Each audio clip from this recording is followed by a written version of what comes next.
निवेदन था उसी के साथ सरकार बना दिया हम लोगों ने, और निवडणूक चुनाव आयोग ने भी उसके ऊपर शिक्कामोर्तब कर दिया। जब हम लोगों ने निर्णय लिया उसके बाद 3-4 महीने में ही चुनाव आयोग ने हमारे को पार्टी का दर्जा दे दिया, शिवसेना, और सिंबल धनुष्यबाण दे दिया, और ये पूरी तरह मेरिट में हुआ है।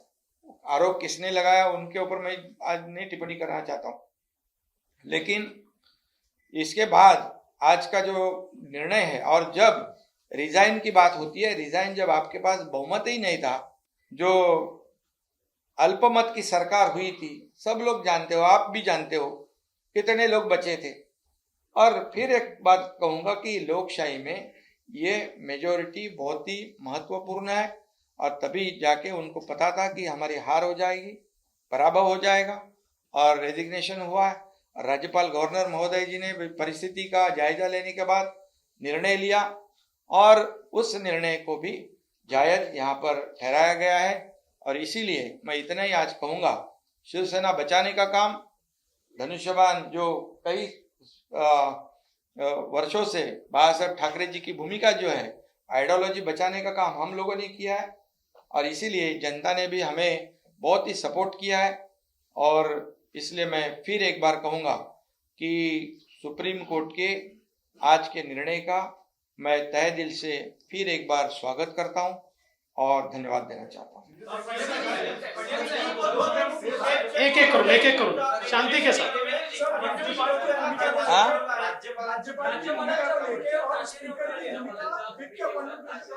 नाही, नंतर त्यांनी सांगितलं की जेव्हा परिस्थिती निर्माण झाली त्याप्रमाणे तो निर्णय घेतला। बरं, आता एकच, मी आता सुप्रीम कोर्टाच्या किंवा राज्यपालांच्या भूमिकेवर बोलू इच्छित नाही।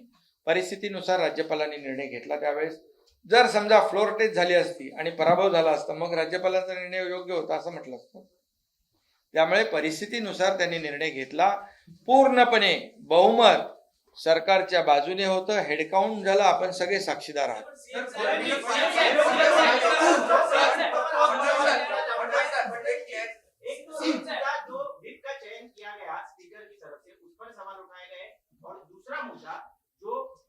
सरकार बनाने के लिए गवर्नर ने जो इनवाइट भेजा था, आपने दूसरा पैराग्राफ पढ़ा, लेकिन उसके ऊपर का पैराग्राफ कहता है कि governor was not justified in calling upon mister Thackeray to prove his majority on the floor of the house. तो इस मुद्दे पर क्या कहेंगे? देखिए, सवाल यह है कि सुप्रीम कोर्ट ने एक टिप्पणी की है, लेकिन इस टिप्पणी के बाद उसको उल्टा तो नहीं किया है। सुप्रीम कोर्ट ने उसको स्ट्राइक डाउन तो नहीं किया है। मूलतः ये होता है कि गवर्नर के सामने कुछ ऑप्शंस होते हैं।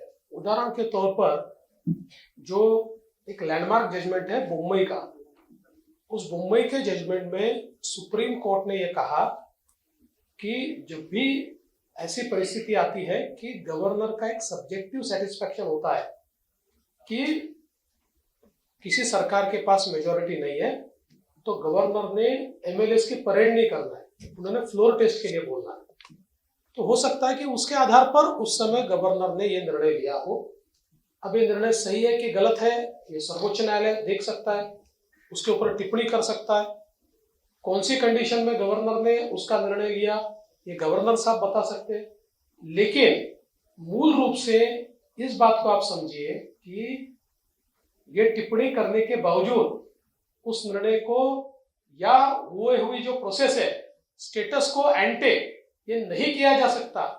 ये स्पष्ट रूप से जब सुप्रीम कोर्ट कहता है, तो मैं ऐसा मानता हूं कि आगे आने वाले दिनों में किस प्रकार से निर्णय लेते समय गवर्नर साहब ने क्या क्या करना चाहिए, मैं ऐसा मानूंगा कि उसके लिए एक प्रकार से उन्होंने एक राह दिखाई है। और जहां तक व्हिप का सवाल है, उसमें उन्होंने ये कहा है कि पॉलिटिकल पार्टी ये व्हिप को अपॉइंट करती है। तो उन्होंने कहा एम्बिलिकल कॉर्ड ये उसको सीवियर नहीं कहा जा सकता, उसको तोड़ा नहीं जा सकता। लेकिन पॉलिटिकल, हमारा इंटरप्रिटेशन बहुत स्पष्ट है। पॉलिटिकल पार्टी कौन है? पॉलिटिकल पार्टी एकनाथ शिंदे जी है, क्योंकि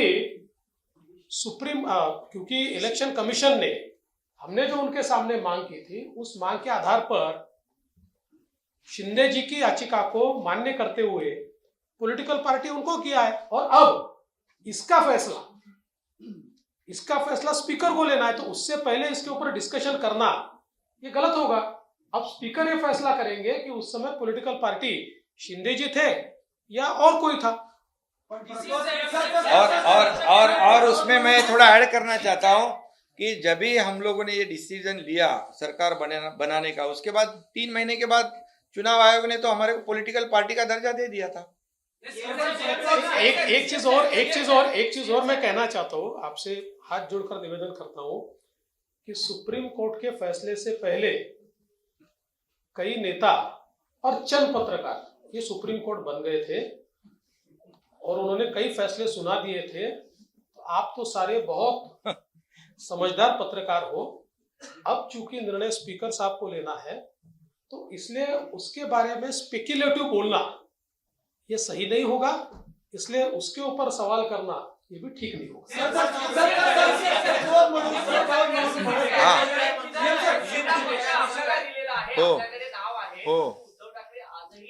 मग ते आता सुप्रीम कोर्टाच्या वर आहेत, निवडणूक आयोगाच्या वर आहेत.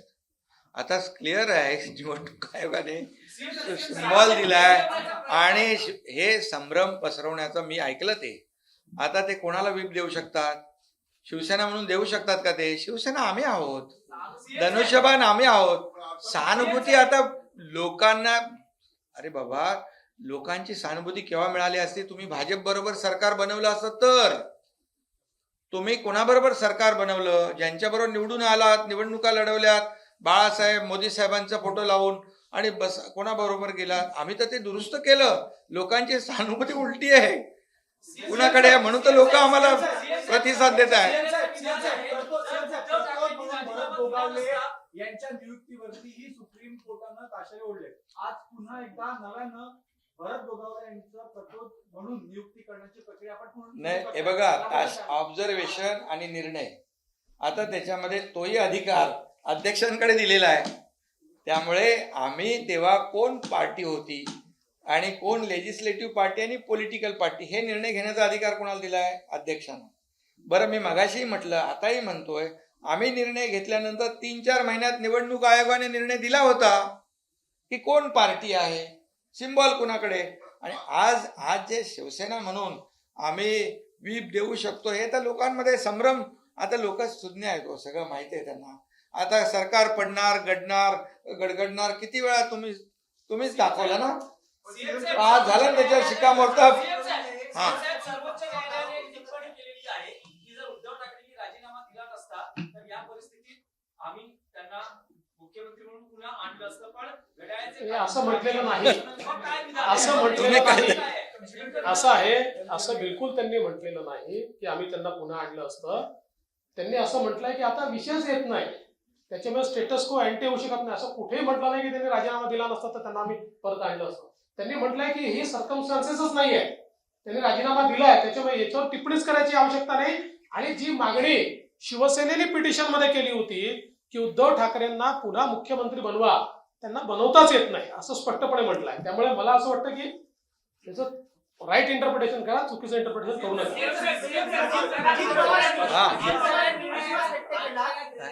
आनंद जितका आपल्याला झालाय, मला वाटतं त्याच्यापेक्षा जास्त आनंद आपल्या इतर आमदारांना झाला असेल, कारण की अनेकांची प्रतीक्षा ही विस्ताराकडे होती. हा, ते पण होईल ना. हो, सगळ्यांना होईल, लवकरच होईल. सीएमचा वारंवार चर्चा जाता हे सरकार कायदेशीर झालेलं, शिक्कामोर्तब झालेलं आहे. मध्यंतरी चर्चा सुरू झाली की नाही, आता तुम्हाला पण पटलंय ना कायदेशीर आहे. पहिलं ते सांगा, नाही तर आता आणखी कोणतरी मध्ये ते इतर पक्षाचे नेतेही येणार, बरीच चर्चा कुठे येणार तुमच्याकडे. आता ते इन्कमिंग कधी सुरू होणार? नाही, ते सुरूच आहे ना. आता किती सरकार स्थापन केल्यापासून सुरू आहे. कुठे काँग्रेस? अरे ते पण तुम्हाला, आता तुम्ही काहीतरी कितीतरी प्रवेशांना तुम्ही स्वतः होतात ना, सगळे येत आहेत.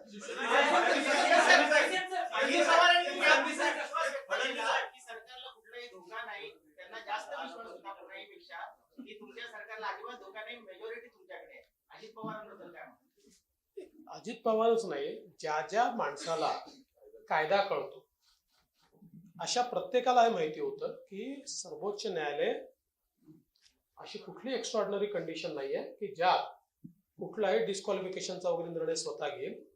त्यामुळे कुठल्याही सेन्सिबल वकिलाला किंवा कायदा करणाऱ्या व्यक्तीला हे माहिती होतं की सर्वोच्च न्यायालय हे लोकशाहीने अधिकार स्पीकरला दिले आहेत, हे स्पीकरला सांगेल आणि म्हणून कदाचित त्यांनी त्या संदर्भात ते भाष्य केलं असावं.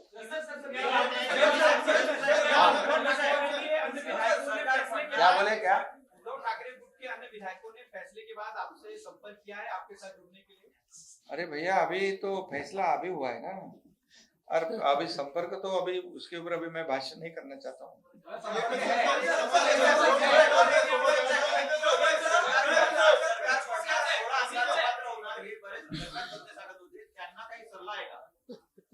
ते मी तो मगाशीच दिला ना सल्ला. मी मगाशीच सांगितलं की काही नेते हे स्वतः सर्वोच्च न्यायालय झाले होते, त्यांना सल्ला देण्याएवढा मी मोठा नाही, पण मला असं वाटतं सर्वोच्च न्यायालयात एखादी केस असताना अशा प्रकारे आपणच सर्वोच्च न्यायालयानं आपल्यालाच कायदा समजतो अशा आविर्भावात वावरणाऱ्यांनी यातनं थोडा धडा घेतला पाहिजे. नाही, आज पण सुरू होतं ना सुप्रीम कोर्टाचा निकाल, म्हणजे सुरू व्हायच्या आधी सुरू होतं ना काही लोकांचं, आम्ही बघत होतो थोडं. पण त्यांच्यावर काही परिणाम होईल असं मला वाटत नाही.